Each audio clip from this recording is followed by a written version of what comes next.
Hi, I'm Jonathan Griffin, and you're listening to gguttalks, G-U-T-T. Cool. Thank you.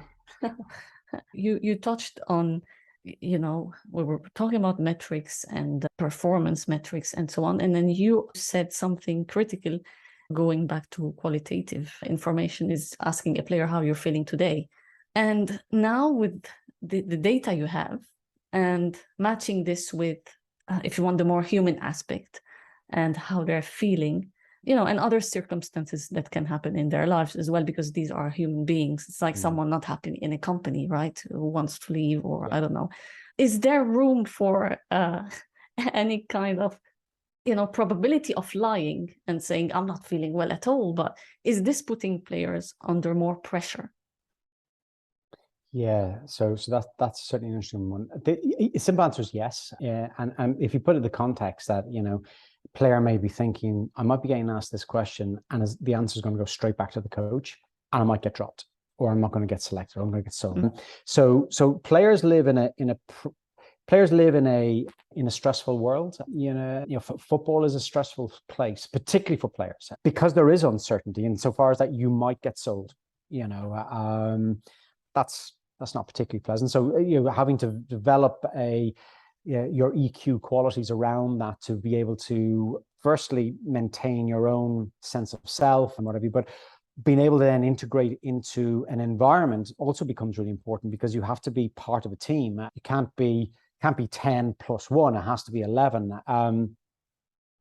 So trusting relationships becomes critical. So leadership becomes really important in that space. So how we go about that becomes really important. So developing relationships and collaborations with players and understanding who they are. They are people who play professional football, and the great stories of Sir Alex Ferguson being that he didn't just know every player's name. He knew their wives. He knew their kids. He knew where those kids were to school. He knew their birthdays. Every wife got flowers on their birthday. He knew the names of the janitorial staff and the key gate staff and everything in between. Like, the man was leadership personified. So if you can develop trust in players to give me the information that's going to enable me do my job, knowing that my job is to ensure that you're in the best place possible today, that becomes really, really important. And I think what you'll find is,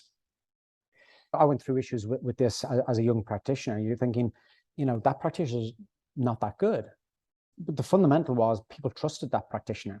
And that practitioner did things to make people feel good. Now, I'm not saying feel good to the detriment of being good, but there's a lot to be said for, being able to make sure somebody can perform as well as being feeling good. There's a huge amount in that. So it's not just about, certainly for young practitioners coming through, it's not just about the data. It's not just about ensuring you move from A to B. It's how we go about that, and I think the phrase you used, they're human beings that spend an inordinate amount of time away from the football club.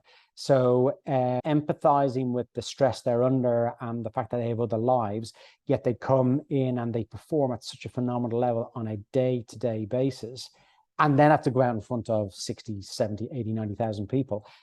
That's pretty hard. Not a lot of people can do that and do it well. So trusting relationships, I think, becomes really important. And I think that certainly the clubs that I've worked in have done really good jobs in terms of ensuring that they bring in good people, enable us to establish good relationships. And you then have to prove yourself. I'm not just going to trust you because you say I have to trust you. You then have to go through that whole process of ensuring that you are trustworthy, and you've got to accelerate that. So that's interesting, and I think that's an interesting space for practitioners, interesting space for coaches, certainly an interesting space for players. And I assume, going back into the commercial world, that there'll be something similar in terms of trying to understand, trust through levels, managerial and leadership. It's exactly the same in the football world.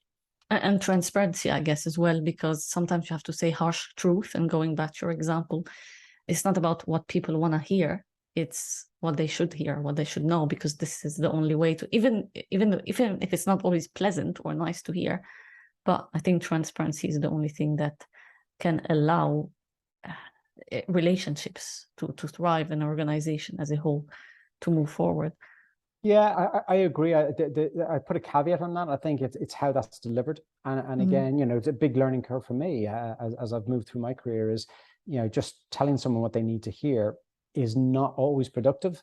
Yeah. Telling people what they need to hear in an appropriate manner. No, that like I think the reason I say that is I've gone through that and I've made those mistakes, and I've seen other practitioners do the same.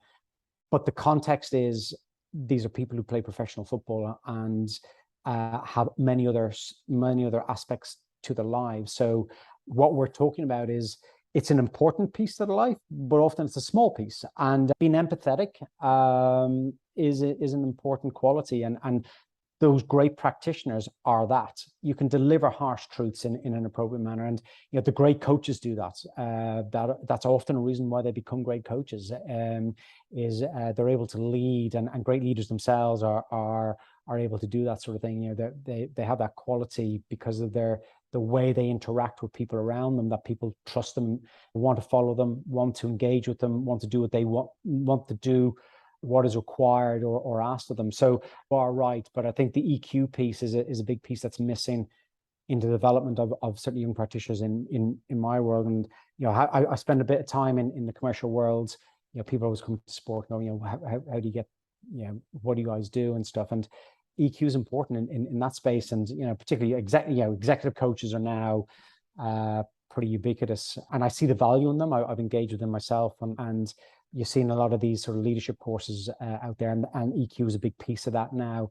So hopefully that's something that's becoming a little bit more the norm. But certainly, it's not at the basic level coming into my world, which I think it should be. But I understand there are many things. You want good practitioners to be good practitioners, and there's a lot of stuff to learn, and layering. There's just, it becomes a capacity piece. But I think what you'll find is the great clubs and great companies support their staff to grow, and that's a quality that I've always looked for in not only management but also in organizations I've gone to work for. Yeah, you touched on empathy, which is it's a key aspect. It's more than this, because this is where a company can make it or break it, because it's being empathetic with what's inside the company and everyone. It's not sympathy, which is a big difference. If we sympathize, then we move on. Afterwards, if we empathize, then we can make a difference. I'm glad you touched on it, because this is one of the key, if you want, aspects when it comes to tackling, let's say, a design challenge or project. It's about understanding, how the others feel and think, and see it from their perspective.